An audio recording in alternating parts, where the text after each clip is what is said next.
It was supposed to be a simple evening, a quiet night in with my girlfriend, a couple of beers, and maybe a movie. Things started out perfectly fine, but in hindsight, I should have just stayed in bed all night and ignored the world. I don't even know how it all escalated the way it did. Let me give you some background first, though. I live in a small apartment with my girlfriend, Emily. We've been dating for about a year, and despite a few bumps here and there, everything has been great. We're a pretty relaxed couple. On weekends, we like to kick back, order pizza, maybe watch a few episodes of our favorite show, and just enjoy each other's company. Nothing too out of the ordinary, really. So, it was a Friday night. Emily and I had decided to skip our usual plans for the night. We were feeling a little lazy, and we both agreed that staying in would be the best option. We ordered pizza, pepperoni, because we both love it, and grabbed a 6-pack of craft beer to go with it. The perfect setup for a cozy night in. At some point, after a couple of beers and maybe a bit too much pizza, Emily suggested we play a board game. We had been gifted a few board games by friends over the holidays, but we hadn't gotten around to playing them yet. I thought it was a great idea. I'm not the most competitive person, but I'm game for a little friendly rivalry now and then. I didn't expect it to lead to a full-blown catastrophe. We pulled out the game and set it up. It was a trivia game, where you answer questions in various categories. It seemed simple enough, and I figured I would have an advantage since I tend to remember a lot of random facts. Emily, on the other hand, is a bit more artsy and creative, but she's not exactly a trivia expert. I expected to win easily. But, of course, things never go according to plan. The game started innocently enough. We took turns answering questions, laughing at the ridiculousness of some of them, and just enjoying the time spent together. We were having fun until I started getting cocky. I was winning by a landslide, and Emily was starting to get a little frustrated. I didn't notice at first. I thought it was just her usual playful attitude when things weren't going her way. But as the game went on, I started to notice she was getting quieter. Her answers were a bit more offhand, and she seemed distracted. I, of course, took this as an opportunity to crack a few jokes, as I usually do when I'm winning. I teased her lightly, saying things like, "I guess you're just not as smart as you thought, and maybe next time, you should read a book or two." Yeah, in hindsight, probably not my best move. She didn't say anything, but I could tell that something was off. There was a shift in her mood. It wasn't until I answered a question wrong, just one question, mind you, that things really started to unravel. I had been so cocky that when I got a question wrong, I didn't even try to hide my embarrassment. I laughed it off with a half-hearted joke, but instead of the usual playful response I'd expect from Emily, she just looked at me with a blank stare. "Are you okay?" I asked, genuinely concerned now. She didn't respond at first. Then, with an eerie calmness, she said, "I'm fine." Her tone was so flat, so emotionless, that I couldn't tell if she was really upset or if I was just imagining things. I tried to push the moment aside. It was just a board game, right? But the tension in the air was thick. I could practically feel the weight of it. I could sense that I had done something wrong, but I wasn't sure exactly what. So, naturally, I did what any rational person would do, I doubled down. I tried to make her laugh again by cracking more jokes, but all I got was silence. Emily wasn't responding the way she usually did. She was just staring at the board, her hand resting on her chin. The worst part? I could tell that she wasn't even paying attention to the game anymore. She was lost in thought, and I could practically hear the wheels turning in her head. After a few more moments of uncomfortable silence, I finally broke the tension. "Hey, I'm sorry. I didn't mean to be an asshole," I said. "You know I was just joking, right?" She nodded, but it was clear she wasn't convinced. "Yeah, I know," she said quietly. "I just don't think you realize how much you've been, well, kind of a jerk tonight." I was taken aback. I honestly didn't think I had done anything that bad. Sure, I teased her a little, but it wasn't like I had been mean or anything. But the look on her face told me something was definitely wrong. Come on, Emily. I didn't mean it. I thought we were just having fun, I said, trying to backpedal. She shook her head. It's not just tonight. You've been acting this way for a while now, and I've been trying to ignore it. My stomach dropped. I had no idea what she was talking about. I had been acting the same way I always do, light-hearted, jokey, not taking life too seriously. But then, like a switch flipping, I realized that I'd been taking her for granted. I hadn't been listening to her as much as I should have. I hadn't been acknowledging her feelings. I had been more focused on myself and my own fun than on her needs or emotions. The more I thought about it, the more I realized she was right. For the past few months, I had been so wrapped up in my own world that I hadn't paid enough attention to hers. I hadn't been as supportive as I should have been. I hadn't been as considerate. I hadn't been the boyfriend I thought I was. So there I was, sitting across from her, a little tipsy, a little embarrassed, and a whole lot guilty. I tried to fix it, of course. I apologized over and over again, trying to explain myself, but it felt like the damage had already been done. I'd pushed her away, and I didn't know how to fix it in that moment. We didn't finish the game that night. We didn't even finish the beers. I slept on the couch, because Emily needed some space. And I spent the entire night lying there, wide awake, replaying everything in my head. I had made a fool of myself, and more importantly, I had hurt the person I cared about the most. The next morning, we talked more. It wasn't the easiest conversation, but it was necessary. I apologized again, and she explained how she'd been feeling. She wasn't mad at me, she just wanted me to be more aware of how I was making her feel. We've been working on it since then, and things are better now, but I'll never forget how quickly everything spiraled out of control. It was just a game. A dumb trivia game. But it was a reminder that small actions can have big consequences. And sometimes, when you think you're just having fun, you might be inadvertently hurting someone you love. So, yeah. TIFU by being too cocky during a board game and ignoring my girlfriend's feelings until it was almost too late. Lesson learned. If you enjoyed the video, don't forget to leave a like and subscribe to the channel. It helps the content grow and motivates me to create even more great videos. Turn on notifications so you don't miss any new uploads. By the way, I'm curious, when do you usually watch my videos? While working, studying, or just relaxing at home? Let me know in the comments, I'd love to hear from you. Thank you for your support. TIFU by accidentally causing chaos at a wedding because of a last-minute wardrobe change. So this happened last weekend, and I'm still trying to piece together what went wrong. Let me take you through the most embarrassing, soul-crushing experience of my life. It all started a few months ago when my cousin Alex announced that he was getting married. Now, Alex and I have always been close. We've spent countless summers together as kids, played sports together, and shared many of our milestones. So, when he invited me to his wedding, I was thrilled. It wasn't just a family gathering, it was a chance to celebrate his big day and show him how much I care. The wedding was set to be held at a beautiful vineyard about 2 hours outside of the city. A scenic location, picturesque, and perfect for a big celebration. I immediately went to work figuring out what I was going to wear. As you know, weddings come with their own set of etiquette rules when it comes to clothing.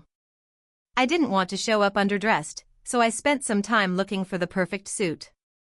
After much deliberation, I settled on a navy blue 3-piece suit, white shirt, and a red tie. It was sharp, classy, and respectful. I was feeling good about my choice. The day of the wedding arrived, and everything seemed to be going smoothly. I woke up early to get ready, took a shower, and started putting on my suit.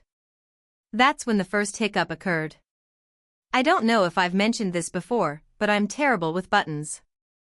I mean, it's not that I can't button things up, but I'm a bit of a perfectionist when it comes to lining them up just right. So, while I was dressing, I spent what felt like an eternity getting all the buttons on my suit perfectly aligned.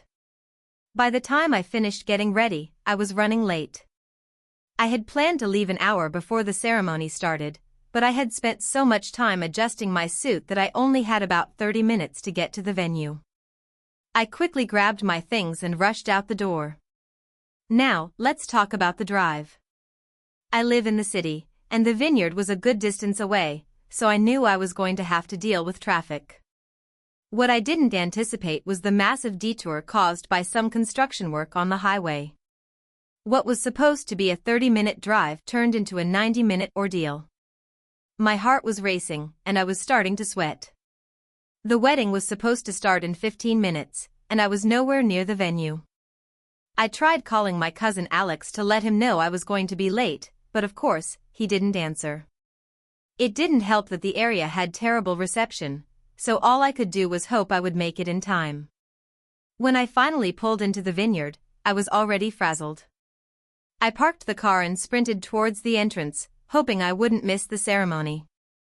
As I walked through the beautiful garden leading to the ceremony area, I saw a few of the wedding guests milling about, chatting and laughing. They were all dressed to the nines, looking glamorous. My stress level rose even more. I finally saw my aunt, who greeted me with a warm hug. I was glad to see her, but her next words made me realize I had made a huge mistake. "Oh, you're here just in time," she said. "You know, I almost didn't recognize you for a second. That suit looks so different." I froze. What? What was she talking about? She must have noticed my confused look because she quickly added, "You're wearing the red tie, right? The one that goes with the wedding colors?" Now, I don't know if I was so frazzled from the drive or if I had just been too focused on getting there on time, but I completely blanked. I looked down at my tie and froze. It wasn't red. It was a bright, neon orange. I kid you not, somehow, I had picked up the wrong tie. The red tie I had meticulously chosen and planned for was left at home. In its place was a tie I had bought for another occasion that I thought was a subtle orange. But it wasn't subtle at all. It was as if someone had taken a highlighter to it. I felt my stomach drop. My aunt was smiling at me, but I could tell she had caught the slight shift in my expression. I immediately started thinking about how I could fix it. I couldn't go back home, and I didn't have a spare tie in my car. I looked around frantically, hoping someone would lend me a tie, but no one seemed to notice my distress. I brushed it off and told my aunt I was just getting a little hot under the collar. She didn't seem convinced, but she waved me on, and I joined the other guests. The ceremony itself was lovely, and I managed to sit through it without too much incident. But as soon as the vows were exchanged and the newlyweds shared their first kiss, I could feel everyone's eyes on me. It was as if my tie had suddenly become a beacon that no one could ignore. My cousin Emma, who had been standing at the altar as one of the bridesmaids, gave me a long, puzzled look. Her eyes slowly drifted to my tie, and I could see her suppressing a laugh. I could feel the sweat beginning to drip down my back. I'm not sure what happened after that. Maybe it was the orange tie that threw me off, or maybe I was so hyper-aware of it that I started making more mistakes. But I accidentally stepped on the bride's veil when it was time for the couple to walk down the aisle after the ceremony. The veil got caught under my shoe, and I tripped forward. I managed to catch myself, but the damage was done. A hush fell over the crowd, and I could feel everyone's eyes on me. The groom, Alex, looked over at me, and I'm sure he had the same horrified expression on his face that I did. At this point, I wanted to crawl into a hole and disappear. But it didn't end there. We all moved to the reception, and I tried to slip into the background, but it seemed like everyone wanted to talk about my tie. My cousin Brian, who has a terrible sense of humor, made a joke about how I was there to brighten up the place with my neon-colored accessory. At this point, I wanted to crawl into a hole and never leave. Then came the worst part, the wedding photos. There I was, standing in the bridal party photo, my bright orange tie shining like a lighthouse in every picture. everyone else was in elegant, muted colors. There was no escaping it. I could already hear the jokes being made later about my ridiculous tie and my clumsy behavior. Every time someone picked up their phone to take a picture, I could feel the judgment radiating off them. By the time the night ended, I was utterly mortified. I did everything I could to make my departure as smooth as possible, but I don't think I'll ever forget the look Alex gave me as I tried to sneak out before the last dance. He said, "Hey, at least you were memorable." I'm still waiting for the family group chat to blow up with comments about my disastrous tie. I know it's only a matter of time before someone points out how my wardrobe malfunction ruined the photos. So yeah, TIFU by wearing a neon orange tie to my cousin's wedding, tripping over the bride's veil, and becoming the center of attention for all the wrong reasons. Never again. Never, ever again. TIFU by trying to impress my date with my cooking skills and nearly setting my kitchen on fire. I've always considered myself a decent cook. I'm not a Michelin star chef or anything, but I can throw together a nice meal. So, when I started dating Mia, a woman I really liked, I wanted to impress her. You know the drill, make a dinner date, show off a little, and maybe, if all goes well, she'll be thinking about me long after the night's over. We had been casually seeing each other for a couple of weeks, and everything seemed to be going smoothly. One night, we agreed to have dinner at my place. I was determined to make something special to show her I was capable of more than just microwaving frozen pizza. I wanted to cook her something homey and comforting, so I decided to make homemade lasagna from scratch. I had all the ingredients lined up: fresh pasta, a meat sauce made with beef, pork, and veal, ricotta cheese, mozzarella, you name it. The day of the date, I spent hours meticulously preparing everything. I carefully browned the meat, added the herbs, and let the sauce simmer for hours. I even made the pasta by hand, which was admittedly more work than I'd originally planned, but I was committed to getting this right. The lasagna was going to be perfect. I could already picture Mia's face when she took that first bite, her eyes lighting up with delight as she marveled at my cooking prowess. The evening arrived, and Mia showed up looking stunning, as usual. We exchanged some small talk and I led her into the kitchen, where I had set everything up. I had a bottle of wine ready, a salad prepped, and, of course, the lasagna in the oven, just about to hit the perfect golden brown level. I slid the lasagna out of the oven, and that's when the disaster began. I didn't realize it at the time, but I had miscalculated the cooking time. It wasn't that the lasagna was undercooked, it was that I had left it in the oven just a little too long. What should have been a beautiful, cheesy top was now a charred, blackened mess. But, I thought, I could salvage this. Mia was standing there, smiling politely, and I didn't want to ruin the night with a kitchen disaster. So, I took a deep breath and decided to just cut off the burnt bits, hoping the inside would still be edible. Big mistake. As I cut into the lasagna, I noticed something odd: smoke started rising from the edges. It wasn't just steam, this was a full-on fire hazard. My first instinct was to grab a towel and wipe down the edges of the pan, thinking maybe it was just a little bit of burnt sauce. But as I touched the pan, I realized it was far worse than that. The entire bottom of the lasagna dish had become a smoldering, blackened ruin. The smoke intensified, and I started to smell something distinctly plastic. I immediately turned to Mia, who had clearly noticed something was off. Her smile had faded, and she was now looking at me with a mix of confusion and mild concern. I panicked. I didn't know what to do. The last thing I wanted was to ruin the night over a cooking mistake. My first thought was to put the lasagna back into the oven and let the heat fix everything, but the flames were growing, and now the smoke detector went off. At this point, Mia was looking at me in utter disbelief, and I knew I had lost all semblance of grace and composure. I tried to quickly open the window and fan the smoke out of the room, but the smoke was quickly becoming unbearable. My heart was racing. I didn't know whether to laugh, cry, or just pretend this was all part of some bizarre cooking performance art. Mia stood in the corner of the kitchen, awkwardly holding her wine glass. I felt like I was in some kind of surreal nightmare. Finally, I realized that the fire hazard wasn't going to go away on its own. I had to act quickly.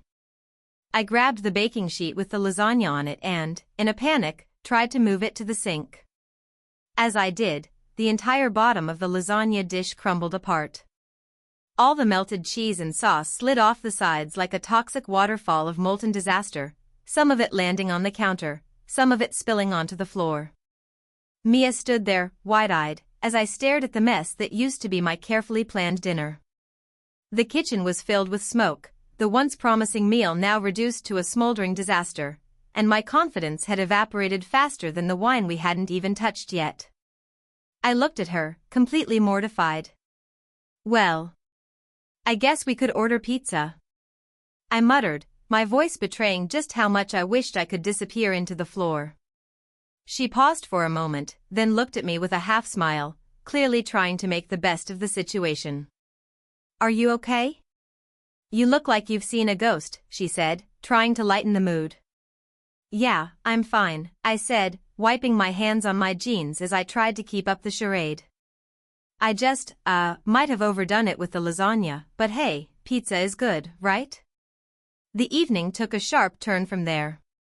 We ended up ordering pizza, which was fine, but it wasn't the romantic dinner I had envisioned. Mia did her best to make it a fun night, but the awkward tension from the kitchen disaster hung in the air like the smoke that still hadn't cleared out.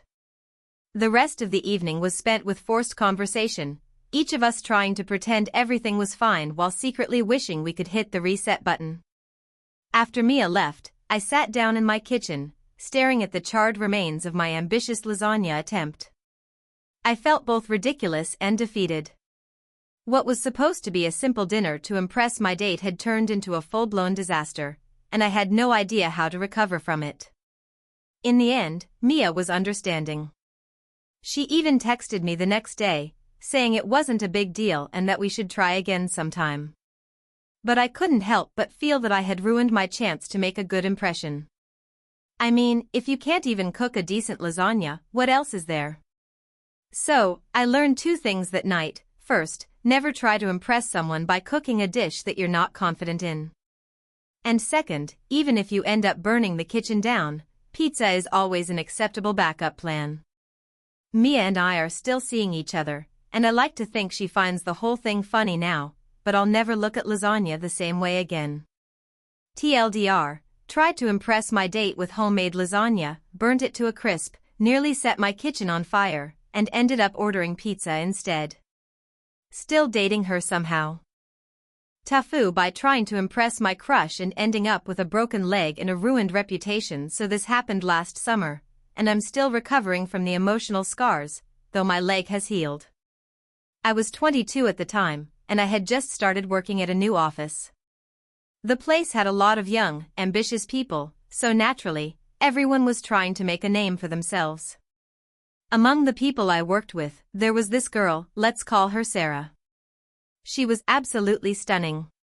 One of those people who walks into a room, and suddenly everyone stops talking because they've been magnetically drawn to her. She was funny, smart, and effortlessly cool. I had a massive crush on her from day one, but like the typical introvert I am, I didn't know how to approach her. I spent the first few weeks of my new job just admiring her from afar, trying to get a feel for her personality and hoping that one day, I would find a way to talk to her.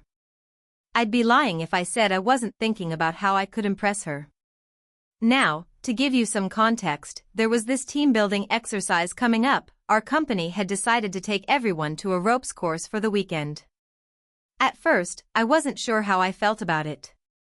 I'm not exactly a fan of heights, and I'm not the most physically gifted person out there. But the idea of spending the whole day with Sarah, and potentially impressing her, changed my entire perspective. I told myself that I could do it. I could conquer my fear of heights, be the guy who takes charge, and maybe, just maybe, become a hero in Sarah's eyes. The day of the ropes course came. I woke up early, made sure I looked halfway decent, and wore my most athletic-looking outfit, some tight, performance-style shirt that was supposed to make me look like I worked out, even though I didn't. I didn't eat too much for breakfast because I didn't want to feel sluggish, but I was so pumped with adrenaline that I barely noticed my stomach grumbling. When we arrived at the ropes course, I immediately noticed that Sarah looked even better than I'd remembered, somehow. She was wearing a black athletic top and leggings, and I swear, she could have been a model. I tried not to let my nerves get the best of me, but it wasn't easy. I was so determined to make a good impression that I barely noticed the other people around me. The whole group was split into teams, and we were given a briefing on the different activities we'd be doing. There was a zip line, a high wall climb, and, of course, the ropes course itself. All of the activities were designed to test our courage and teamwork, but to me, they just seemed like obstacles between me and Sarah's approval. I told myself, I'm going to crush this. I'm going to show everyone how cool I am, but as soon as we started the zipline challenge, my confidence began to waver. We had to climb up this ridiculously tall platform and jump off it, attached to the zipline harness. People were laughing, having fun, but I was gripped with fear. I hadn't anticipated how high it would be, and when I looked down, I realized I had never been more terrified of my life. I couldn't back out though. Everyone was watching. Sarah was watching. So, with a deep breath, I decided to just go for it. I climbed the ladder to the platform, tried to steady my shaking legs, and told myself to just jump. But as soon as I was up there, I froze. The instructor was standing below, waiting for me to take the plunge, but I was stuck. My mind was racing, and all I could hear was the blood pounding in my ears. I stood there for what felt like an eternity. My palms were sweaty, my stomach was in knots, and my heart was thumping against my chest like it was trying to escape.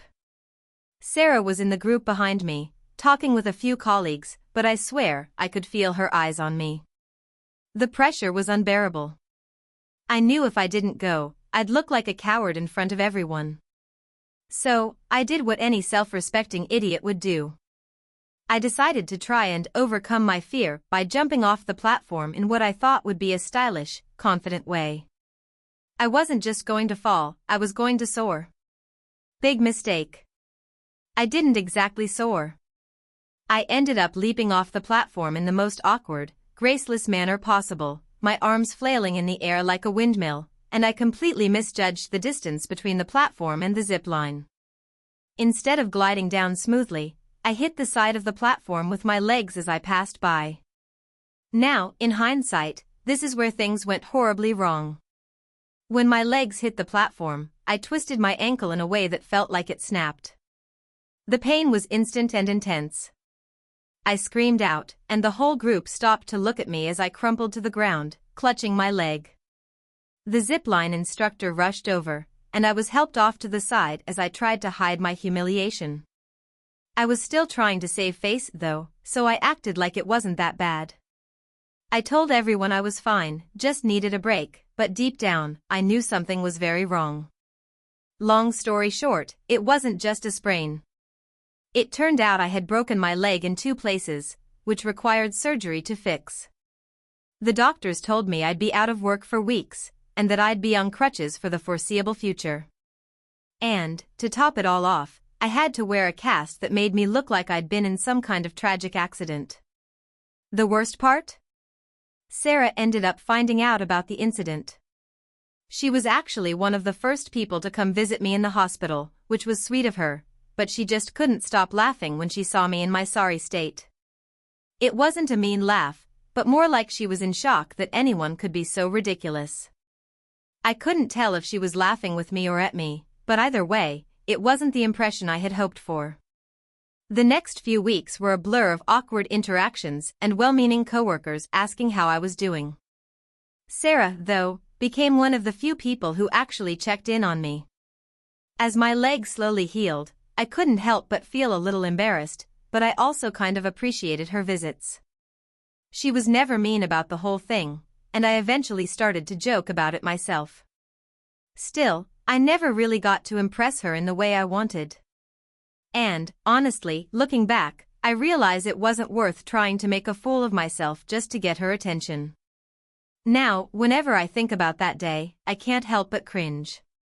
But hey, at least I have a good story to tell. So yeah, TIFU by trying to impress a girl with my zipline skills, only to end up with a broken leg and an even more embarrassing reputation. TIFU by trying to prank my new boss and accidentally becoming a local legend for all the wrong reasons. This happened a few months ago when I had just started a new job at a mid-sized marketing agency. It was a chill place, but they had a very work hard, play hard kind of culture. Think monthly office parties, themed Fridays, and a heavy emphasis on team bonding. As the new guy, I was trying to fit in, show I had a sense of humor, and honestly, I got way too confident, way too fast. So the boss, let's call him Jeff, was known for his love of practical jokes. The guy once filled someone's entire office with balloons, another time replaced someone's chair with a toilet. Everyone laughed, it was all in good fun. When I first joined, he shook my hand and said, "Welcome aboard. Watch your back." Cool, right? So after about a month of working there, I decided it was time for me to prank him. I wanted to show I could roll with the culture, maybe even get a little cred. And I had what I thought was the perfect idea. Jeff drove this ancient, beat-up Volvo that he always parked in the same spot. And every day at lunch, he'd go out to his car, eat a sandwich, and scroll his phone in peace. One day, I overheard him ranting about how the neighborhood cat kept climbing on the hood of his car and leaving paw prints. That's where my dumb brain saw an opportunity. So here's what I did. I bought a realistic fake dead cat from a Halloween store. Like, movie prop level realism. Gray fur, tongue sticking out, kind of flattened like it got run over. Horrifying. I thought, this'll be great. I'll put it on the hood of Jeff's car right before lunch and watch the chaos unfold. Except things didn't go exactly as planned. I sneak out a little before noon, heart pounding like I'm defusing a bomb. I place the cat on Jeff's hood, legs splayed out dramatically. From a distance, it really does look like a tragic feline accident. I even add a little bit of ketchup underneath for effect. I'm giggling like an idiot all the way back into the office. 12 o'clock hits, Jeff goes outside. A few coworkers gather at the windows. We're all waiting for him to freak out, maybe yell, maybe laugh. But instead, Jeff freezes. Just stands there. Staring. After a moment, he pulls out his phone. I assume he's taking a picture to roast me later. But then he starts calling someone. Okay, still funny, maybe he's calling his wife or something.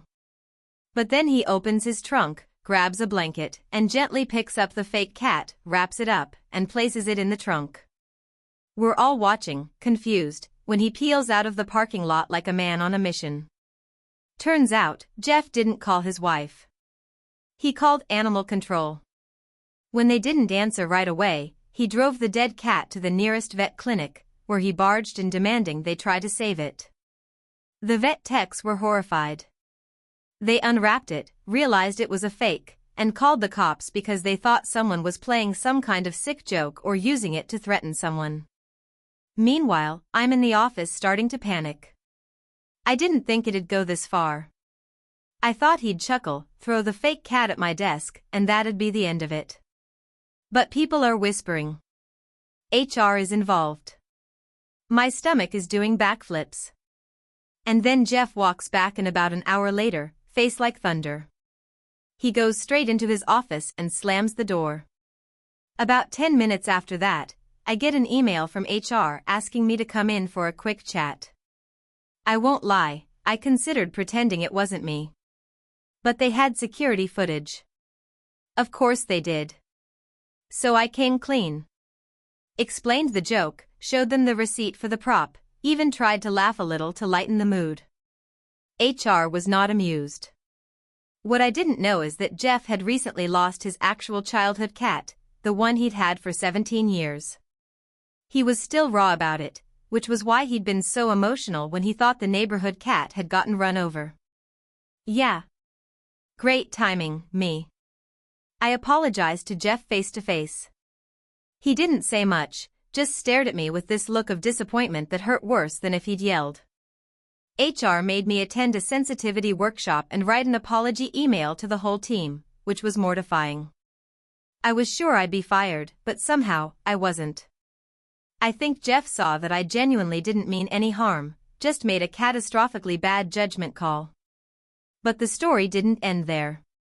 A few days later, someone posted about it on the local subreddit. Local marketing exec tries to save dead cat, discovers it's fake. It went viral. Like really viral. My dumb prank made the front page of r/WTF. People were speculating wildly. Some thought it was an anti-animal cruelty stunt. Others thought it was a message from a deranged ex. No one guessed it was a new hire trying to impress the boss. Eventually, it died down, but I became that guy in the office. For the next few weeks, people would leave tiny fake cats on my desk. Someone printed out a missing cat poster with my face photoshopped into it. One of the partners jokingly asked if I was planning to go into taxidermy. Even Jeff eventually warmed back up to me. One Friday, I came back from lunch to find a stuffed Garfield taped to my chair with a note that said, "No hard felines." I laughed so hard I nearly cried. So yeah. That's how I went from new guy to office legend/accidental internet meme. I learned a couple important lessons: read the room, don't mess with grief, and never underestimate the power of a fake dead cat to derail your career, or at least delay your promotion. Oh, and Jeff now parks in a different spot. Probably for the best. TIFU by letting my coworker crash at my place and accidentally getting him involved in a fake family I invented to avoid my landlord. A few months ago, I moved into this older but charming duplex in a quiet neighborhood. The place was nice enough, and the rent was unusually affordable, which should have been my first red flag. The landlord, Mr. Halverson, was an old-school, retired army guy with a strict family-only tenants policy. He believed single renters were too unstable and unpredictable, his words, not mine.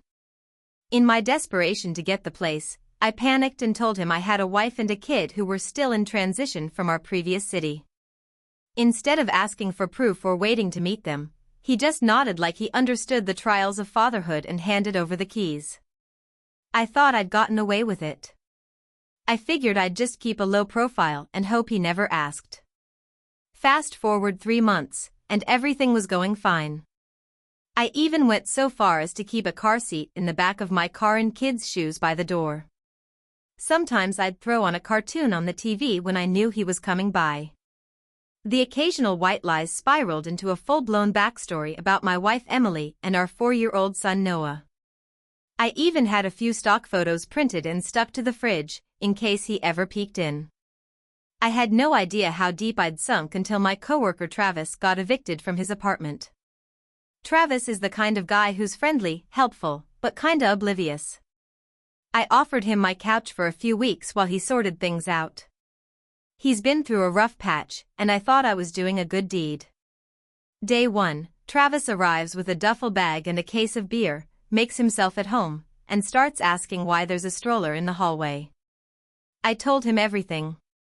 I shouldn't have, but I figured if he was staying, he needed to know not to blow my cover. I explained the fake wife, the imaginary kid, the whole charade. He laughed so hard I thought he was going to choke. Then he promised he'd play along if it ever came up. "I'm great at improv," he said, which in hindsight should have been a red flag. Cue Mr. Halverson showing up unexpectedly that weekend. It's Saturday morning. Travis is in his boxers, toasting a Pop-Tart in the kitchen. I'm still in bed. Halverson rings the bell and before I can stop him, Travis opens the door. "Ah, you must be Emily's brother," Halverson says, grinning like a proud uncle. Travis, without missing a beat, says, "Actually, I'm Emily." There's this 2-second pause where time folds in on itself. I sprint to the door, trying to laugh it off, but Travis, apparently channeling his inner Meryl Streep, goes full method acting. He starts doing this terrible falsetto voice and says, "Oh, you must be Mr. Halverson. So lovely to finally meet you.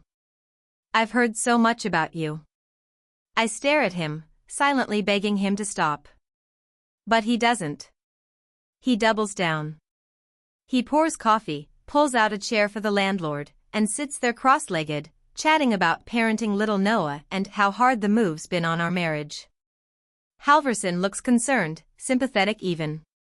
I'm dying inside. Travis winks at me behind the landlord's back like this is the greatest role he's ever played. Meanwhile, Halverson starts offering marriage counseling advice and asking if we need help with daycare costs. I try to steer the conversation away, but Travis is running the show now. Eventually, Halverson leaves after inviting us to a neighborhood barbecue next weekend, which he's now insisted we attend as a family. The second the door closes, I explode. I ask Travis what the hell he was thinking. He just shrugs and says, "Dude, you said you needed backup. I gave you a performance." I tell him we need to come clean, but he says it's too late. "You've built a universe," he says. "We're in the Marvel Cinematic Phase 2 of your lie. We can't stop now." For the next week, Travis becomes more invested in the character than I ever was. He starts calling me babe when we're at home. He buys a fake wedding ring. He even prints out a family calendar and hangs it on the fridge with fake school events for our fictional child. The barbecue arrives. We spend 3 hours in Halverson's backyard, surrounded by nosy neighbors asking about our journey. Travis is an absolute star. He tells everyone how we met in college, how Noah's allergic to peanuts, and how we're trying for baby number 2. I drink 6 beers in 2 hours trying to hold myself together. Then one of the neighbors, a sweet elderly woman named Doris, offers to babysit Noah so we can have a night out. She insists. Says she used to work in childcare and would love the chance to help us rekindle our romance. This is the moment I realize the hole is now too deep to climb out of. So naturally, I fake a breakup. I tell Halverson 2 days later that Emily left me and took Noah to her sister's in Arizona. I add some tears for realism. Travis even packs up his stuff and leaves dramatically, waving goodbye through the window with a suitcase in hand. Halverson hugs me. Tells me to stay strong for Noah. I think it's finally over. But it's not. A week later, I get a knock on the door. It's Doris. Holding a gift basket.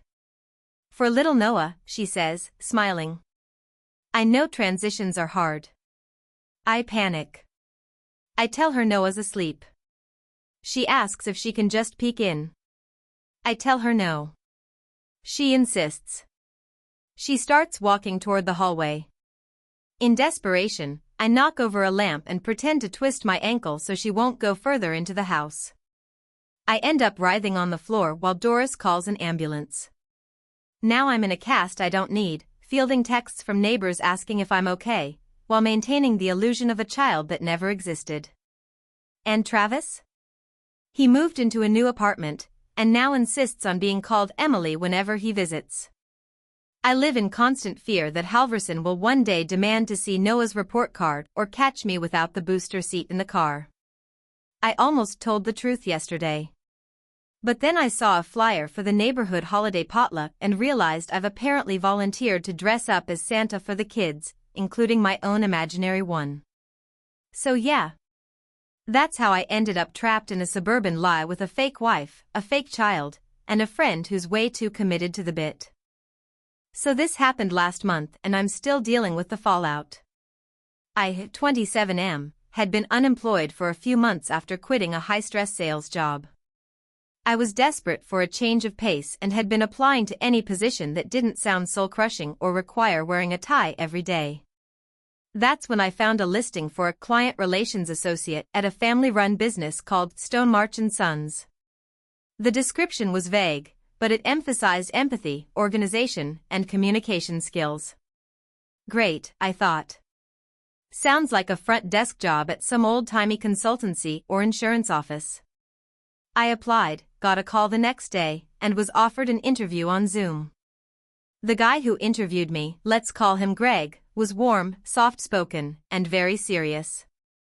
We talked about my previous experience with clients, how I handle stress, and if I was comfortable being around grief. I assumed this meant handling angry customers. You know, grief over losing their luggage or something. I said yes. He nodded solemnly, told me I seemed like a fit, and they'd get back to me. 2 days later, I got the job. I was thrilled. Benefits, decent pay, and a 9-to-5 schedule? Sign me up. Now, things started getting weird right away. On my first day, I pulled up to this big gray building with no signage except a small plaque on the front that said Stonemarch & Sons, EST 1923. Inside, everything smelled like lavender and pine. There were heavy velvet curtains, classical music playing softly, and people whispering everywhere. I figured it was just a weird aesthetic. I met Greg in person for the first time, and he gave me a tour. He used words like our clients and their families and kept talking about making peace with the final transition. That's when I finally realized what kind of place this was. Stonemarch & Sons wasn't an insurance office. It was a funeral home. I was working at a funeral home. I had accepted a job as a funeral director's assistant and I had no idea. At this point, I should have just excused myself and admitted there had been a mistake. But I needed the job, and there was some pride involved too. So I told myself I'd just handle paperwork or something low stakes. Maybe greet people at the door, book appointments, answer phones. I could do that. Dead people don't freak me out. I watched CSI religiously in high school. Fast forward to my third day.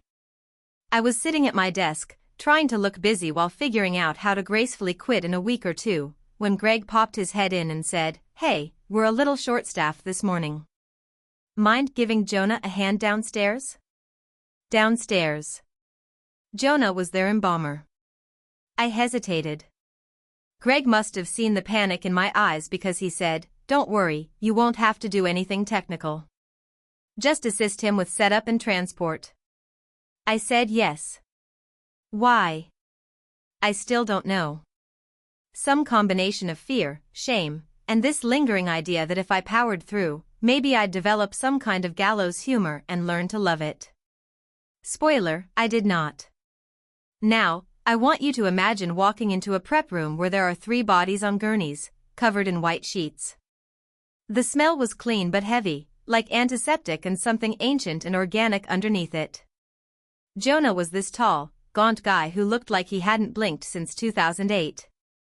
He nodded at me and said, "Gloves are on the table. We'll start with Mr. Chapman." I helped him move a body. A real human body. It was cold, heavier than I expected, and limp in a way that haunts me.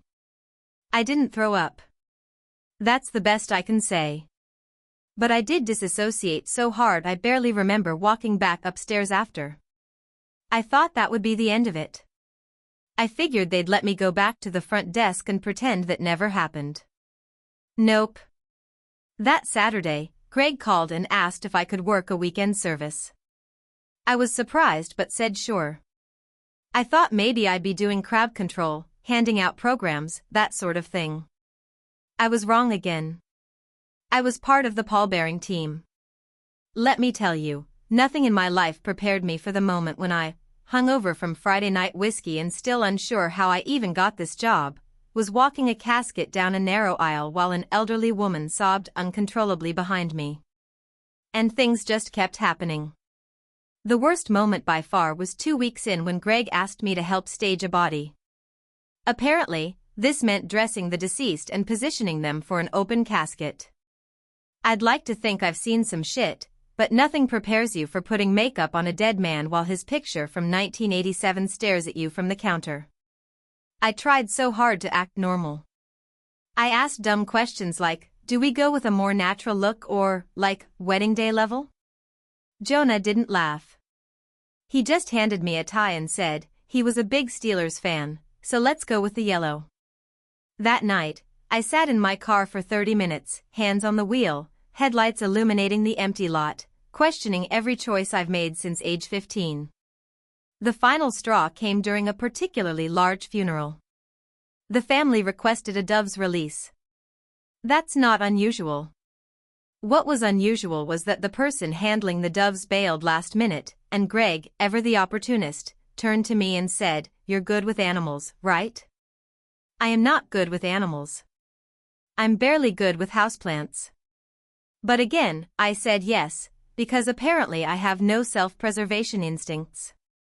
So now picture this, I'm standing in front of 200 grieving people, holding a cage of snow-white doves, and on Greg's cue, I open it. One dove flies out beautifully. 2 follow. Then the 4th one panics, slams into the side of the cage, and drops dead right there in my hand. I don't know what possessed me, but I panicked and yeeted the poor thing into the bushes like it would somehow revive it or make the problem go away. A kid saw. He screamed. The crowd turned. I locked eyes with the widow, who looked like she was about to faint. Greg fired me the next day. Very gently. Very politely. He said, "I think maybe this isn't your calling." And he was right. Now I'm back to job hunting, and every time someone asks about that job gap on my resume, I just say brief administrative stint and pray they don't dig too deep. To this day, I still get spam mail addressed to director, my name, and honestly, it haunts me more than the corpses did. TIFU by trying to impress my girlfriend's family with a home-cooked meal and nearly setting the dog on fire. So for context, I, 28M, have been dating my girlfriend, Erin, 27F, for a little over a year. Things have been going really well, and a few weeks ago she suggested we do a family dinner at her parents' house. This was a big deal because I'd met her parents before briefly, but this was more like let's see if this guy is going to be around for a while kind of vibe. Naturally, I agreed, wanting to make a good impression. Now, Erin's parents are the type that are into the whole organic, sustainable, we harvest our own kale and pray to the moon goddess kind of lifestyle. Her mom is vegan. Her dad is pescatarian but only eats fish caught by his brother who lives in Maine. I eat like a raccoon in a Walmart parking lot, so you can see the contrast. I figured this was a great chance to show I'm making an effort. I told them I'd cook. Vegan-friendly. Homemade. I spent an entire week researching recipes, asking Reddit for tips, practicing tofu marinades and how not to make cauliflower taste like punishment. Erin was actually really supportive and even said, "Wow, you're trying way harder than my last boyfriend," which, thanks babe, no pressure. So the day arrives. I pack up my stuff and head to her parents' place early. They live in this very Pinterest-looking house outside the city with a wood-paneled kitchen, hanging dried herbs, and approximately 73 ceramic bowls of varying sizes. Her mom greeted me with the kind of hug that's both warm and slightly judgmental. Her dad just nodded and said, "You brought the tofu," like we were about to enter a battle. I got to work in their kitchen. I brought my own knives, yes, I have cooking knives, no I don't use them often, laid everything out, and started prepping. Erin was in the living room helping her mom with candles or crystals or whatever, and I was left to channel my inner Gordon Ramsay minus the swearing. The menu was ambitious. Vegan pad thai with homemade tamarind sauce, crispy baked tofu, and coconut lime sorbet for dessert. Everything was going okay until the tofu step. I was going for that perfectly crisp edge, so I had this idea to sear it quickly in a hot pan with sesame oil before finishing it in the oven. Simple enough, right? Well, in the chaos of transferring tofu to the oven, I forgot one thing, their dog, Clover. Clover is a rescue mutt, medium-sized, some mix of retriever and chaotic energy. Super friendly. Too friendly. She'd been hanging around the kitchen sniffing things, and I thought I was being careful. But apparently, while I was pulling the hot pan out of the oven to add the tofu, Clover decided it was the right time to run between my legs chasing a rogue piece of bok choy that had fallen on the floor.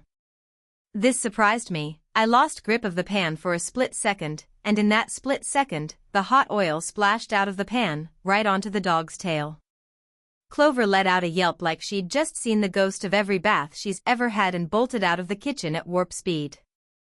But here's where it went from bad to absolute chaos. The oil had caught on the fluff of her tail, just a little flame, like a candle wick, but the damn dog started running around the house with her tail on fire. Erin screamed. Her dad yelled something like, "Oh, sweet spirits." Her mom flung a jug of oat milk at the dog in a panic, which hit me square in the chest instead. I dropped the tofu. The pan clattered to the floor. And Clover, still freaking out, jumped directly onto the couch and started rubbing her flaming tail into the cushions. It was pandemonium. I grabbed a throw blanket, which I later learned was hand-woven in Peru, and tackled the dog to smother the fire. Clover was okay, just singed fur and a whole lot of trauma. The couch? Not so much. One corner looked like it had been in a minor napalm strike. Erin's dad was trying to calm her mom down, who was yelling something about the sacred eucalyptus pillows. Meanwhile, Erin was looking at me like she was deciding if this was forgivable or not. I offered to pay for the damages, of course. Her dad waved it off, muttering, "It's just stuff," but you could tell he was internally constructing a voodoo doll of me. Erin took Clover to the vet the next morning, minor burns, totally fine, probably now immortal from all the herbal oils her mom smeared on her. I spent the rest of the night scrubbing tofu off the cabinets and wondering if I'd just cooked my relationship along with the dog. The worst part? We ended up ordering vegan Thai from a local place anyway.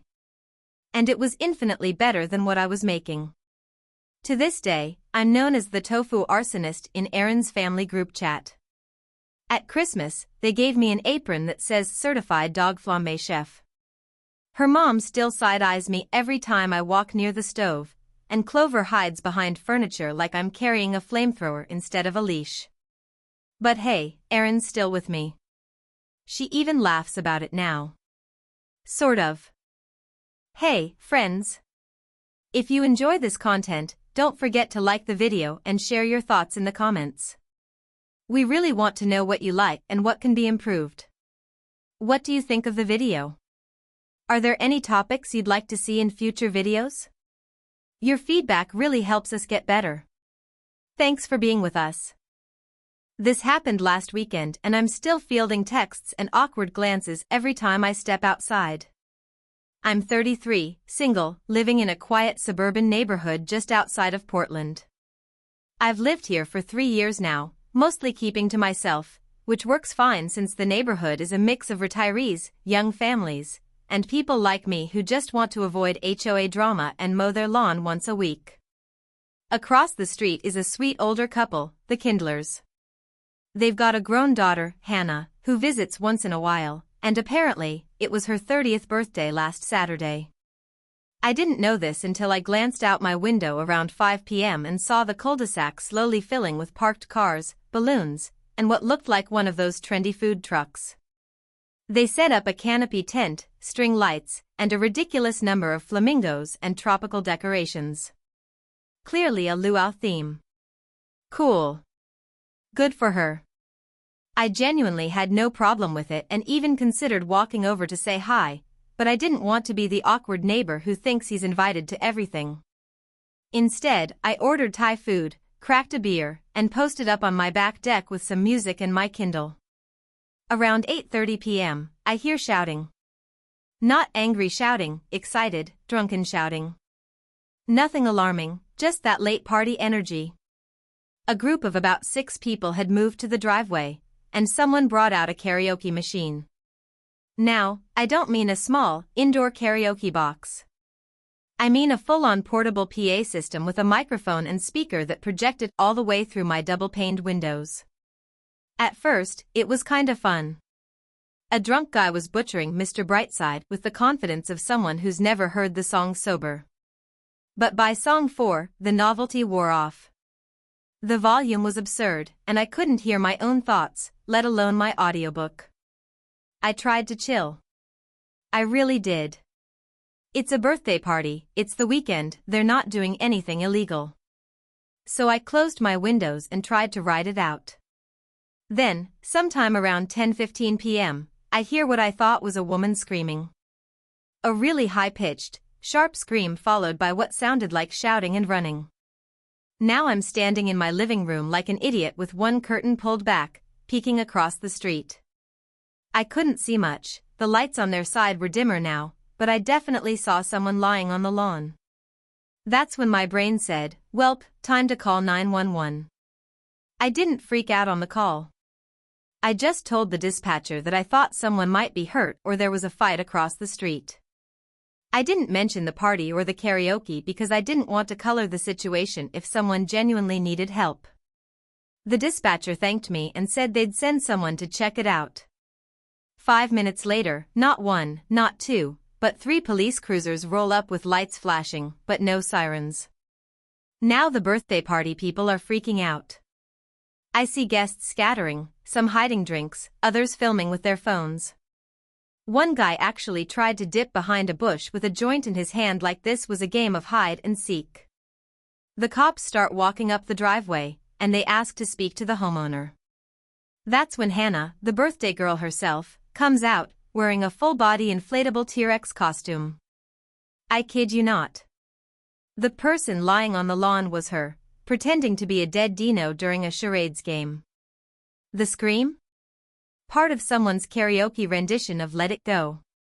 The officers were not amused. They spent about 20 minutes sorting everything out. No arrests, thank God, but they did shut down the party. Issued a noise citation to Mr. Kindler and politely suggested everyone wrap it up. At this point, I'm feeling horrible. I didn't want the party shut down. I thought someone was hurt. I didn't expect the Jurassic Park meets Frozen situation. So what do I do? Like an absolute moron, I try to smooth things over the next day. I bake cookies. I don't even like baking, but I Google a basic oatmeal chocolate chip recipe and walk them across the street like I'm in some kind of suburban sitcom. I knock on the door and Mrs. Kindler opens it. She gives me a smile so tight I thought her face might crack. I start my little apology speech, holding out the plate like a peace offering. Before I can even finish saying, I just wanted to say I'm sorry if, Hannah walks into the entryway behind her mom and yells, "Is that him?" Mrs. Kindler turns her head like she's trying to stop a train wreck with her face, but Hannah pushes past her. She's still in pajamas and holding a half-eaten Eggo waffle. "Did you call the cops on my birthday?" she asks, deadpan. I fumble. I didn't mean to ruin anything, I just thought someone might be hurt. I heard a scream and saw you lying on the ground, and, she interrupts, that was Let It Go, and I was doing the death scene from Jurassic World, thanks very much. Yeah, I realize that now. She stares at me. Then at the cookies. Then back at me. Finally, she takes one, takes a bite, and says, "They're dry." I stood there like a statue while Mrs. Kindler muttered something about thanking the neighbor and shooed me away. Now it's been a week. I've taken 3 different routes to my car to avoid awkward encounters. Every time I open my blinds and see one of the Kindlers doing yard work, I immediately close them like a vampire seeing sunlight. The worst part? The party wasn't even that loud in hindsight. My windows were closed. I could have just put in headphones. But no, I had to go full concerned citizen and escalate things into a scene from Cops, Suburban Edition. And now, every time I see a dinosaur meme, I get heart palpitations. This happened a few months ago, and I still wake up in cold sweats from the embarrassment. I, 29M, had just moved to a new city for work. I didn't know anyone, didn't have any family close by, and my coworkers were mostly older and not super social. So I figured I'd jump on Tinder to meet people, maybe make some friends or, whatever. I match with this girl, Sophie, not her real name. She was funny, cute, and had a profile that didn't scream influencer, which in this city is rare. We messaged for a few days, and she suggested we meet up on Saturday. I was all for it, but then she threw me a curveball. She said, "Actually, my family is having this outdoor gathering on Saturday, like a celebration of life thing for my uncle who passed away a few months ago. It's not super formal, just family and close friends, and there will be food and drinks. You could come if that's not too weird?" In hindsight, I should have said yes, that is weird, but I was new in town, lonely, and a little too eager to meet people. Plus, she said it was chill, and I assumed this would be more like a barbecue with a slideshow and less like a somber black suit funeral. To be polite and to make a good impression, I told her I'd bring something. She said, bring whatever you like. I don't know why, but my dumbass brain interpreted that as bring alcohol. So I stopped by a liquor store on the way and picked up a mid-shelf bottle of tequila. Figured it would be a good icebreaker. I arrive at the address she gave me, which is this big, older house with a wraparound porch. There are a few cars out front, but no noise, no music, no people outside. I assumed it was one of those parties that takes a while to get going. I knock on the door, and Sophie answers, wearing all black. I was in jeans and a gray button-up, holding a paper bag with tequila like an idiot. She looks surprised, maybe even nervous. Oh, hey. You're early. I wasn't. It was 3 o'clock on the dot. She ushers me in quickly, and I immediately realize this is not a casual backyard hangout. The living room is full of people sitting quietly, all dressed in black or dark clothing. Some are sniffling. There's a large photo of a man in his 60s on an easel at the front of the room, surrounded by candles and flowers. There's a woman giving a speech. She stops mid-sentence and turns to look at me. Everyone turns. I'm standing in the doorway, holding a bottle of tequila like I'm about to host a drinking game. I panic. I blurt out, I think I have the wrong house. Sophie steps in and says, no, he's with me, and guides me to the kitchen. We stand there in silence for a few seconds. She whispers, sorry, I didn't think the speeches would still be going on. I thought we'd be in the backyard already. I ask, should I just go? She says no, insists it's fine, and that the backyard part is starting soon. We wait about 15 minutes. I don't know what to do with the tequila, so I just hold it like a bouquet of shame. Eventually, people start filtering into the backyard where they've set up tables and food. It's potluck style. Someone brought a big tray of lasagna. Another person made a bunch of deviled eggs. I'm still holding tequila. Sophie introduces me to her parents. I try to hide the bottle behind my leg like a naughty child. Her dad nods and gives me a firm handshake. Her mom gives me that tight-lipped smile that says, who is this? To make matters worse, I haven't eaten all day. Sophie points me toward the food table. I pile a plate with whatever I can get and grab a red Solo cup. I pour a small bit of the tequila in, hoping to at least make it look like I meant for it to be casual. Somehow, I end up seated next to Sophie's great-aunt Linda. She's like 90, tiny, and sharp as a tack. She eyes my cup and says, that whiskey? I say, tequila. She nods, then leans over and whispers, put a splash in mine. I don't know if it was the stress or hunger or just Linda's chaotic energy, but I pour her a generous splash. And then it snowballs. Linda raises her cup and says salud, loud enough for others to notice. Someone else asks, what are you drinking? Next thing I know, I'm the unofficial bartender of this celebration of life. Sophie looks both amused and horrified.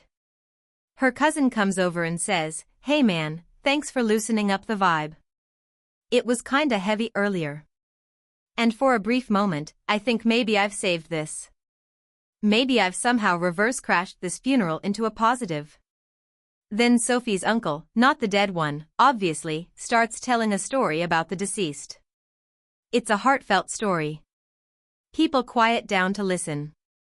Halfway through, Linda leans over and says, very loudly, if I go next, you better bring this guy and that tequila. People laugh, but not in a good way. Like, uncomfortable laughter. Sophie gets up and goes inside. I follow her a few minutes later. She's standing in the kitchen looking mortified. I think you should probably head out, she says gently. I apologize profusely. I tell her I misunderstood, that I thought it was a backyard celebration with drinks and music. She says, it's okay, I just didn't think it would feel this weird. I left the tequila behind. I thought it was the least I could do. The next day, I texted her an apology and said I hoped the rest of the day went well. She replied, "Thanks. It was a nice send-off. My mom said you have kind eyes." Never saw her again. But I do sometimes think about Great Aunt Linda. Hope she's still out there, raising hell. This happened last year, but it still haunts me every time I see a white robe or hear the word commune. It all started with a girl named Casey. She worked in the same building as me, one floor up in some vegan wellness startup. We bumped into each other a few times in the lobby, and I was smitten. She had this calm, radiant vibe, like she'd just walked out of a meditation retreat. One day, I complimented her on her crystal necklace. I thought it was just a cool rock, and somehow that sparked a whole conversation about energy fields and soul alignment. I just nodded like I knew what she meant. Over the next couple weeks, we started getting coffee together. It was the most innocent, pure crush I'd had since high school. I didn't want to screw it up. Then she invited me to this gathering. She said it was out in the countryside, super chill, and that her friends were hosting it. I thought it was like a party. Or a bonfire. Or at worst, some drum circle with hummus and kombucha. I was so wrong. I asked, should I bring anything, and she said, just an open mind. That should have been red flag number 1. So I drive us out there Friday afternoon. It's a couple hours from the city, past where GPS gets spotty. The place is secluded, surrounded by dense woods, with these little wooden cabins dotting the property. When we get out, people in flowing white clothes greet us with unnervingly wide smiles. Everyone is barefoot. I joke, did I just walk onto the set of Midsummer? No one laughs. Red flag number 2. They ask me to cleanse before entering. I'm thinking, hand sanitizer or something? Nope. A guy named Cedar, not kidding, sprinkles herbs on me and chants while walking in a circle. I'm so far in over my head, but Casey is beaming, like this is the most beautiful thing in the world. We're assigned cabins. Casey and I are separate, which crushed me, but probably a blessing. I get a tiny room with no locks and a thin mattress on a wooden slab. No phone service, no Wi-Fi. There's a binder on the bed titled The Path to Purity, Initiation Guide. I skim it, thinking it's a joke. It's not. That night, there's a communal welcome feast. Everyone sits in a circle on the floor. No utensils, just hands. Lots of lentils and root vegetables. They introduce me as a new seeker and ask me to share my intentions. I panic and say, to connect more deeply with the earth? Everyone nods sagely. A woman with dreadlocks kisses my forehead. Then it gets weird. They bring out this big copper bowl and start chanting. A guy drops a lock of his hair into the bowl. I glance at Casey, who's fully into it, eyes closed, swaying. Then someone hands me scissors and says, an offering of self is an offering of truth. Long story short, I now have a bald patch on the back of my head. The next morning starts at sunrise with purification. This involves being woken up by someone ringing a bell and gently banging on a gong. We gather outside to do naked yoga. I consider faking a stomach bug, but Casey's already stripping, so I'm like, YOLO. I strip. I yoga. I cry internally. Breakfast is silence-based. We eat in total quiet, meditating on every bite. The guy next to me is literally crying into his millet. I accidentally crunch too loudly on a carrot and get a death glare from across the table. After breakfast, we till the sacred garden.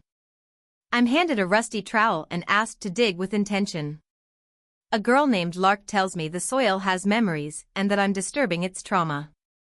I apologize. To the soil. Day 3. I haven't pooped in 48 hours.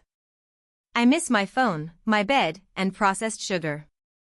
I confessed to Casey that I thought this was just a retreat, not whatever this is. She laughs like I'm being silly and says, "We're not a cult, we're a community of awakening." I make the mistake of asking what the difference is. Next thing I know, I'm in a recalibration circle with 3 people asking me if I feel resistance to transcendence. I say I think I left my resistance in my car and they don't laugh. Again. On the final night, there's the clarity right. I have no idea what to expect anymore. Everyone gathers around a massive bonfire. There's drumming, chanting, more herbs. They pass around this drink called spirit breath, which smells like fermented moss and battery acid. I pretend to sip it, but I guess not fast enough because a guy named Ocean notices and whispers, "The spirit sees fear." Then the chanting kicks up a notch. People start moaning. Someone strips off their robe and runs into the woods screaming about rebirth. I make direct eye contact with Casey. Her pupils are huge. I realize, oh God, that wasn't herbal tea. I bolt. I run through the woods in the dark, half naked, tripping over roots and branches, trying to remember where the hell I parked. I find the gravel road and eventually my car, which is miraculously untouched. I dive in and peel out like I'm being chased by demons, which, emotionally, I was. I didn't even have shoes on. The next morning, I wake up in my apartment, covered in bug bites, robe still on, hair smelling like sage and regret. I check my phone and have 3 messages from Casey. The last one just says, "Sad you weren't ready." I never replied. I also changed office buildings. This happened a few months ago, but the fallout is still echoing in my life and probably will for a long, long time. So for context, I, 25M, live in a mid-sized city in the Midwest, and I'm in between jobs. By in between I mean I got laid off, I've been coasting on savings and the occasional odd job, and I eat a lot of ramen. My apartment is basically one IKEA shelf away from being condemned. I do have a degree in linguistics, which will be ironic later. Now, here's where the mistake starts. There's a large university campus in my city, and they host all kinds of student events open to the public. Some even include free food. I'm not technically a student, but if you dress like a grad student, slightly disheveled, carrying a reusable coffee cup, and pretending to be tired all the time, no one questions you. I've attended probably 50 of these events over the last year. One day I stumbled into a Global Connections night at the Student Center. They were giving out cultural food samples and hosting a speed meeting mixer. It was supposed to connect American students with international students. It looked like a buffet of pad thai, pierogi, and injera, so I was already halfway to the food table when someone stopped me. A smiling woman with a clipboard. "Hi. What country are you visiting from?" I panicked. I have this thing where I can't lie unless I'm all in. If I commit, it's 110%. So what did I say? Estonia, I blurted out. Now, I have never been to Estonia. But I do know where it is. I know it's not well known, and I once had a short obsession with Baltic languages in college. I figured that would be obscure enough that nobody would dig too deep. Plus, Estonian kind of sounds like a fake language to Americans. No offense to Estonians, it's just not top of mind for anyone. She lit up. Oh, amazing. We almost never get visitors from Estonia. You're our first this year. What's your name? Another bad habit, when I lie, I double down instead of backing out. So I gave a name that sounded just believable enough, Tarmo Liv. Boom. Fake identity established. I grabbed my free plate of food and thought I was done. Wrong. She introduced me to the event coordinator. Then a professor. Then someone from the International Student Office. They were thrilled. Apparently, the university was trying to boost their Northern and Eastern European exchange numbers, and I was now the accidental poster child. I kept thinking I'd bail. I'll ghost them tomorrow, I told myself. But then someone invited me to a small Estonian brunch at the professor's house next weekend. Homemade verrewurst and potato salad. Free food. I said yes. So the next weekend I show up. There are like 8 people there, me, 2 professors, 3 exchange students from Latvia and Poland, the professor's husband, and a university media intern. Apparently, this brunch was also a mini-feature for the university newsletter on cultural exchange. I should have said no. But they already printed my name, Tarmo Liv. I was in too deep. They interviewed me. Asked about my hometown, I googled one the night before, Parnu. Asked about differences in culture, language, even politics. I bullshitted my way through with vague answers and charm. The Polish student side-eyed me once but didn't say anything. Then the professor's husband asked if I'd heard about a recent EU student travel grant and if it had affected my studies. I said yes, very helpful. He nodded. Apparently, this man was also a donor to the university's International Student Scholarship Fund. He was delighted to see it working. I had no idea what was coming. The story went out. There's now a photo of me in their monthly newsletter, holding a plate of Estonian sausage and grinning like a dumbass with the caption Tarmo Liv shares the spirit of Estonia with the campus community. My fake name. My fake life. It was out there. I thought, okay, awkward, but I'll just vanish. Let them think Tarmo graduated or something. But then came the email. It was from a university official. Tarmo, we were so moved by your story. We've nominated you for the Midwestern Global Student of the Year Award. It includes a trip to a conference in Toronto next month. You know that moment when your stomach feels like it drops into your knees? Yeah. That. I tried to politely decline. Said I had visa complications. They offered help. I said I was transferring back home. They asked which Estonian university to send my records to.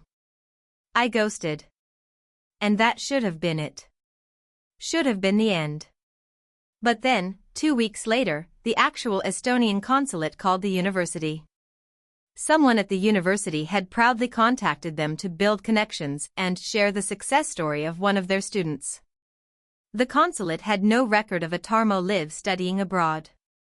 And suddenly, this little side hustle for free food turned into a possible international identity fraud investigation. They launched an inquiry.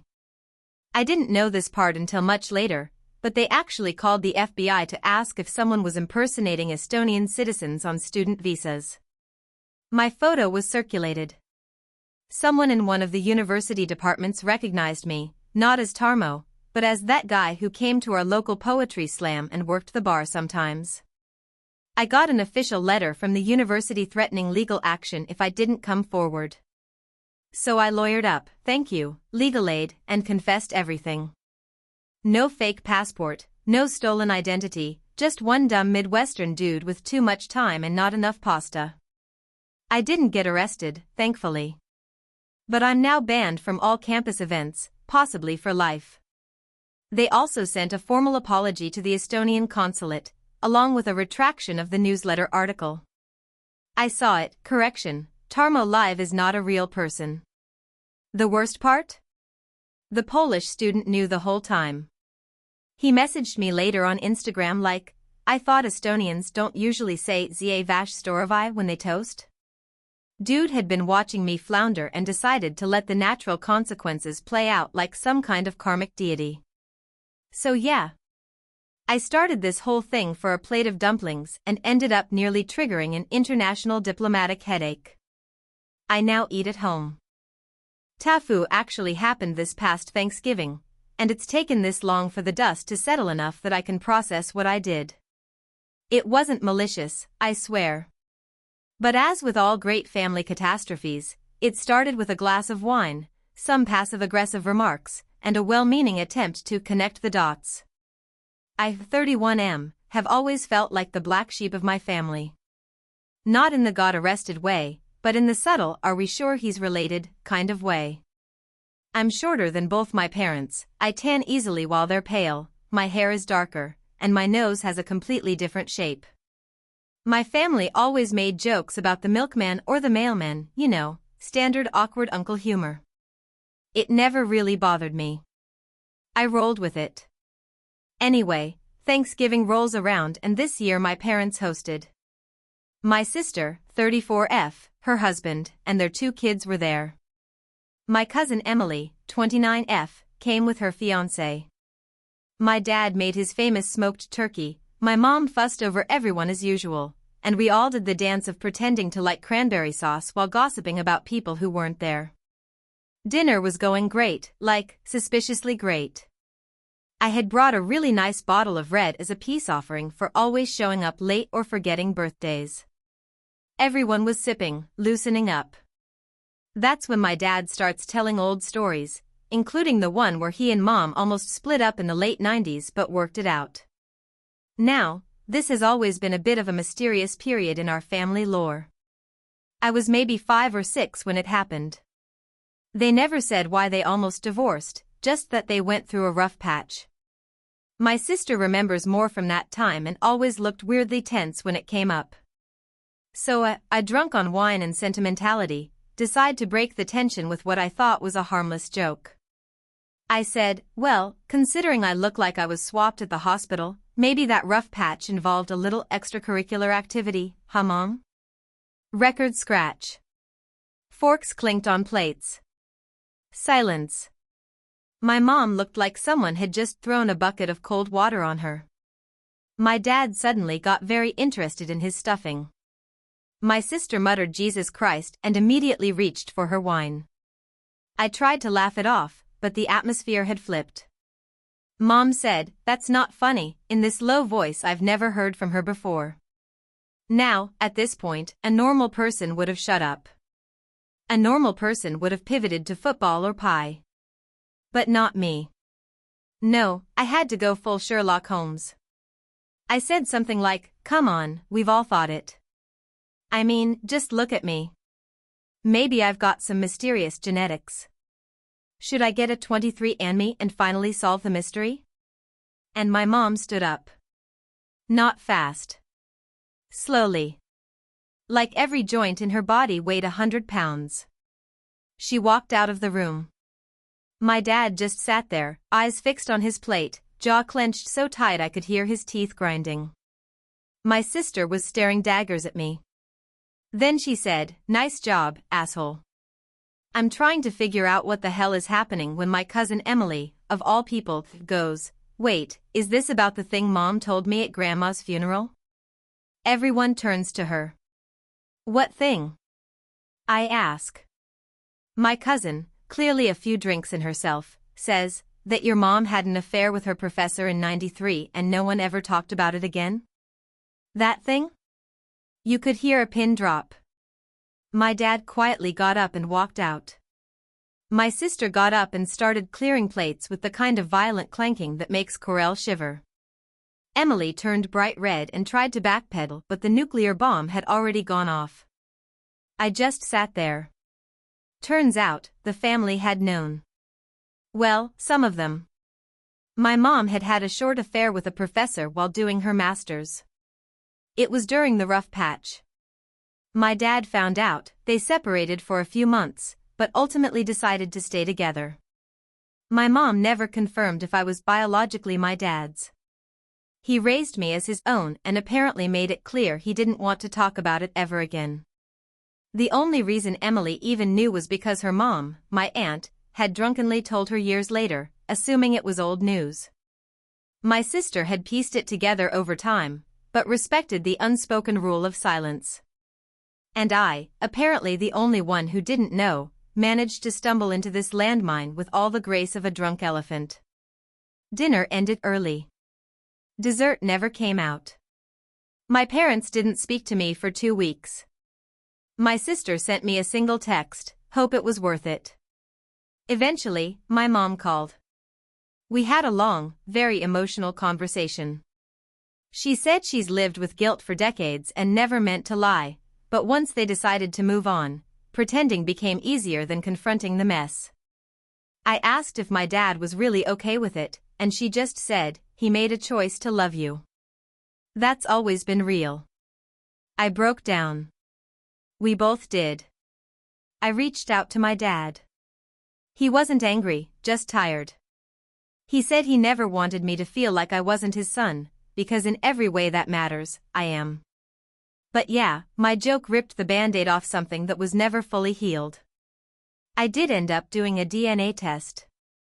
I haven't opened the results yet. They're sitting in my email inbox like Pandora's box with a Wi-Fi signal. I'm not sure if I ever will.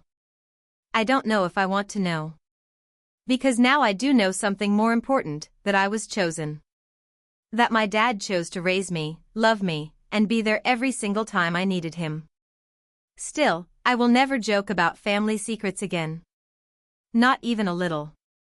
Not even as a joke. Especially not during holiday dinners. This happened last month, and I'm only just now ready to talk about it.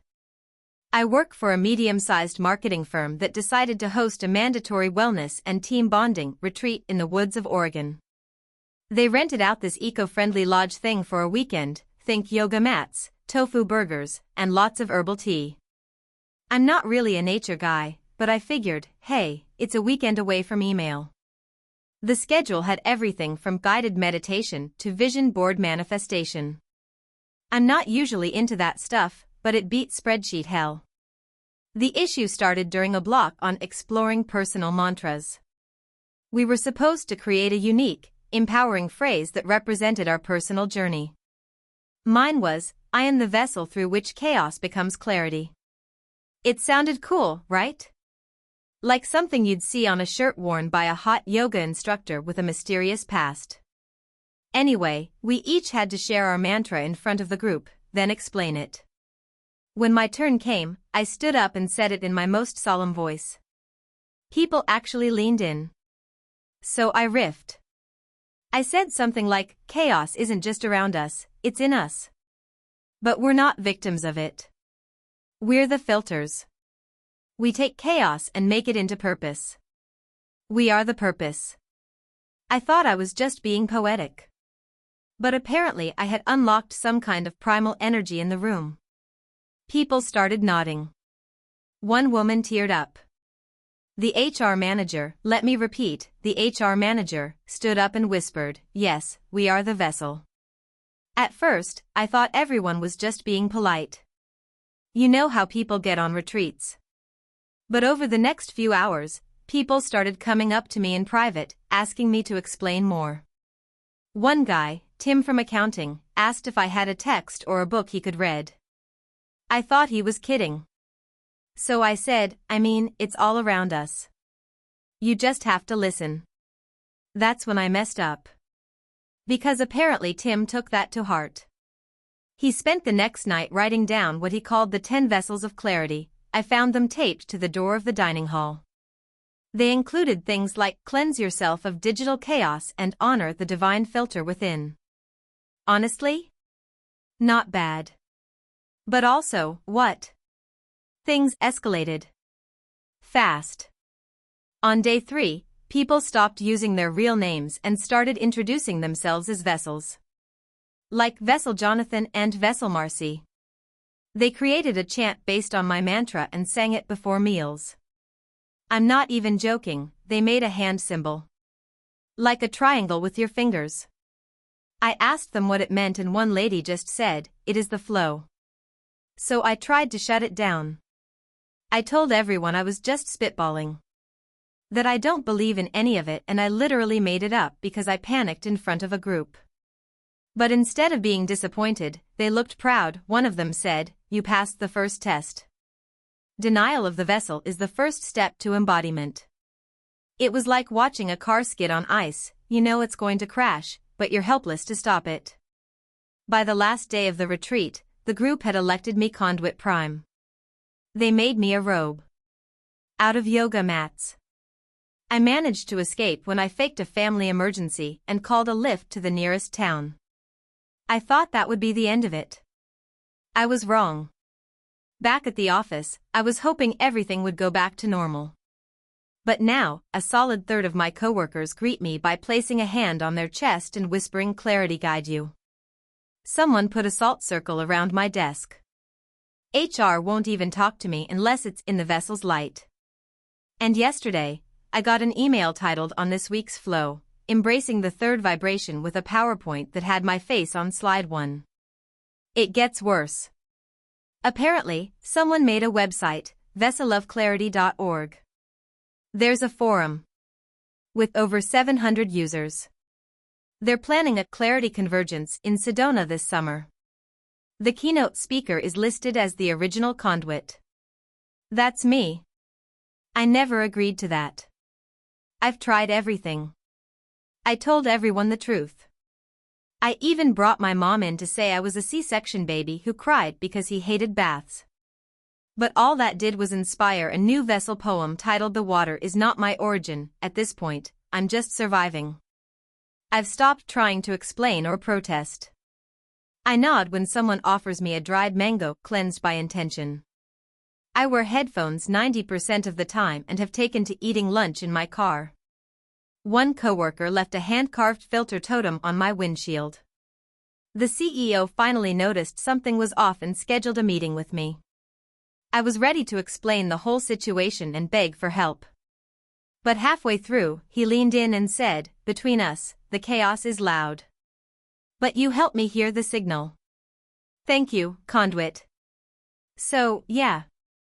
TIFU by accidentally becoming a spiritual figurehead to my coworkers, creating a philosophy I don't believe in, and being too charismatic while under pressure in a room full of emotionally vulnerable marketing professionals on mushrooms. I mean herbal tea. TIFU by accidentally catfishing my entire office and almost getting myself fired for cyber harassment of myself. Let me start by saying I am not tech-savvy.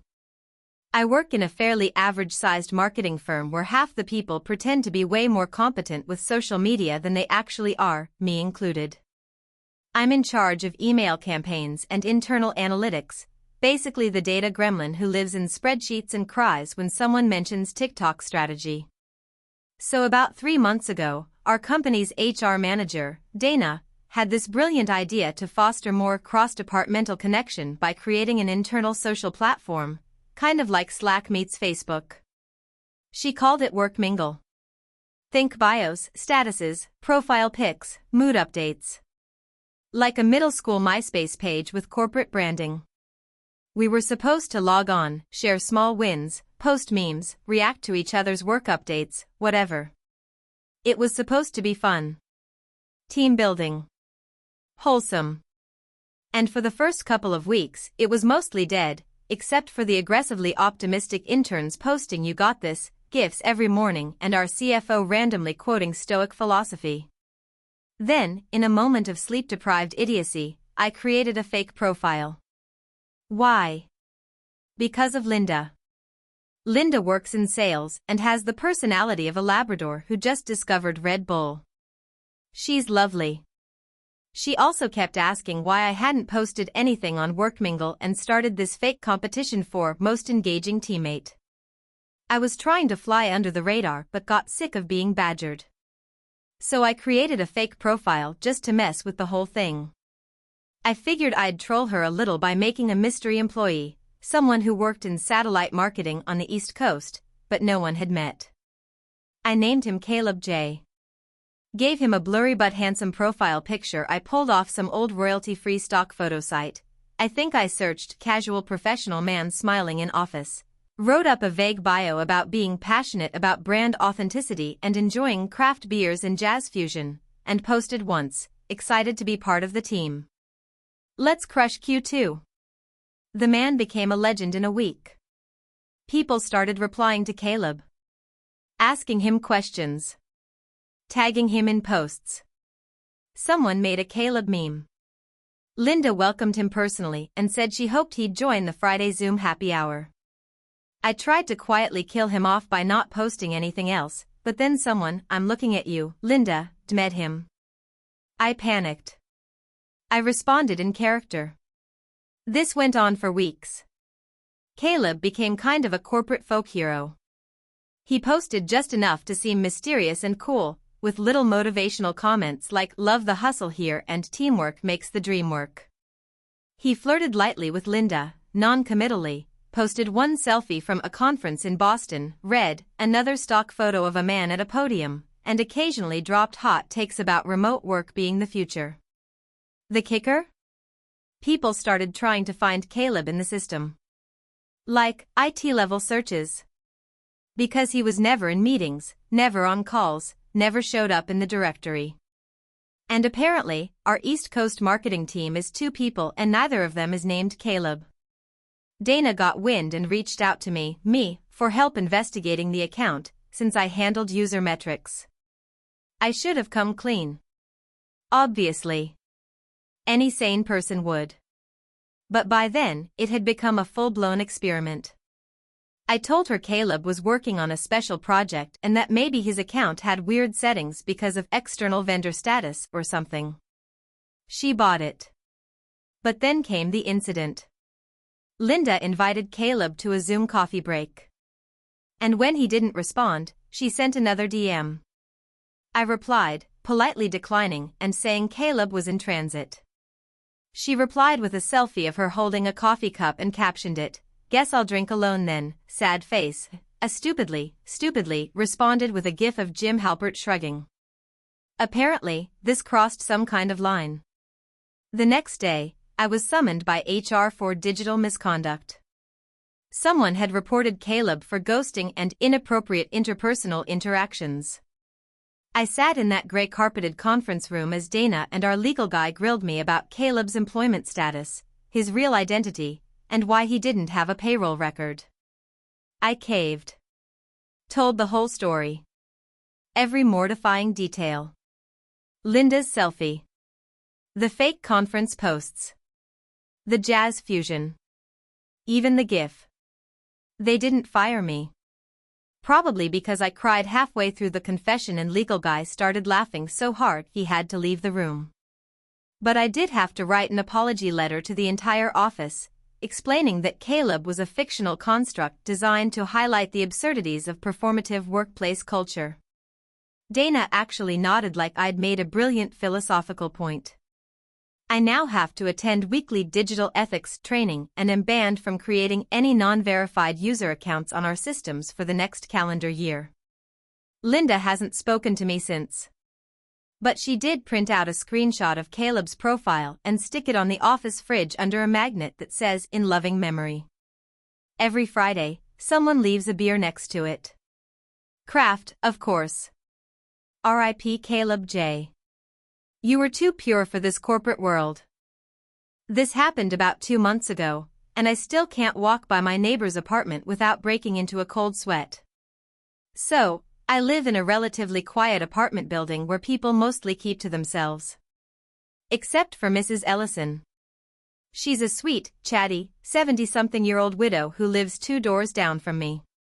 We've had the occasional hallway conversation and once I helped her carry her new TV upstairs, so we were on friendly terms, but not close. She always baked cookies during holidays and left little paper notes with them. Like, "May your days be merry and bright," Mrs. E taped to a Ziploc bag of shortbread. One Thursday afternoon, I was coming back from work early, completely wiped out, and I saw her struggling with like 10 grocery bags at once. Naturally, I offered to help. She looked incredibly grateful and handed me most of the bags. We walked together to her apartment and I followed her inside to set them on the counter. Her place was like a grandmother museum, doilies, knickknacks, pictures of grandkids everywhere, a faint smell of lavender and old paper. As I was setting down the groceries, she asked if I'd mind staying for a second to open a jar for her. I was like, of course, no problem, because again, she's old and sweet and I had nowhere to be. One jar led to another. Then to her asking if I could help her set up a Zoom call for her family gathering on Sunday because technology is a foreign language. I agreed. I mean, I set up Zoom for my mom 100 times. I figured I'd write down the steps and be done with it. Fast forward to Sunday. She knocks on my door around 1 p.m., looking frazzled in a black blouse and a string of pearls. I thought, okay, a bit fancy for a family gathering, but sure. She's like, "Can you help me get it going now?" I think I messed up the link. We get to her place. She's got her laptop open on the dining table, and I see she's got a Zoom meeting scheduled for 1:30 p.m. titled In Loving Memory of Harold Ellison. I freeze for a second. Turns out, this wasn't just a family call. It was a memorial. For her late husband. Her virtual funeral. The man died years ago, but due to COVID, the family never got to do a proper ceremony. They'd decided now was the time. I'm already uncomfortable, but I try to play it cool. I set up the call, make sure her mic and camera work, show her the mute/unmute button, and she tells me she just needs me to stay until it starts, to make sure nothing goes wrong. Okay. I can do that. I sit awkwardly on her floral print couch while she paces and keeps smoothing her skirt. At 1:30 on the dot, people start entering the Zoom. I recognize no one, obviously. Names start popping up: Ellison _ cousin _ Beth, grandson _ Ty, uncle _ Don. Cameras turn on. Everyone's in black. People look solemn. Some are lighting candles. Mrs. Ellison sits in front of the screen and waves. Everyone starts saying hello, tearful greetings, you look lovely, Auntie May, that sort of thing. And then, suddenly, someone goes, who's that in the background? I look up. It's me. In a neon green t-shirt that says eat, sleep, game, repeat, holding a can of Dr. Pepper like a clueless idiot. Dead center in the webcam's view. Mrs. Ellison turns around, startled, and realizes I'm in frame. She gasps and goes, "Oh. This is my neighbor. He's just helping me with the technical stuff." She waves her hand vaguely. I try to slide out of frame like Homer into the bushes, but in doing so, I trip over a decorative footstool shaped like a sheep and knock into a side table holding a vase of artificial flowers. It crashes to the ground with the loudest clatter I've ever heard. Every single person on that Zoom goes dead silent. I swear I heard someone gasp audibly. The awkwardness was nuclear. Mrs. Ellison, bless her, puts on this brittle smile and says, "He's very helpful. Just a little clumsy." Like she's trying to apologize for her pet raccoon. I whisper 1,000 apologies, grab the vase, miraculously unbroken, and try to retreat. But before I can escape, her cousin, who's apparently the host of the memorial, says, "Well, since you're here, would you like to say a few words about Harold?" I think it was meant as a joke. Like a haha, who's the stranger, maybe he knew Harold, kind of thing. But then Mrs. Ellison looks at me and nods like, "Go on." Now, I have never met Harold. I have seen one blurry black and white photo of him on the hallway wall. That's it. So I panic. I stand there like a deer in a funeral home spotlight and say, Harold seemed like a great guy.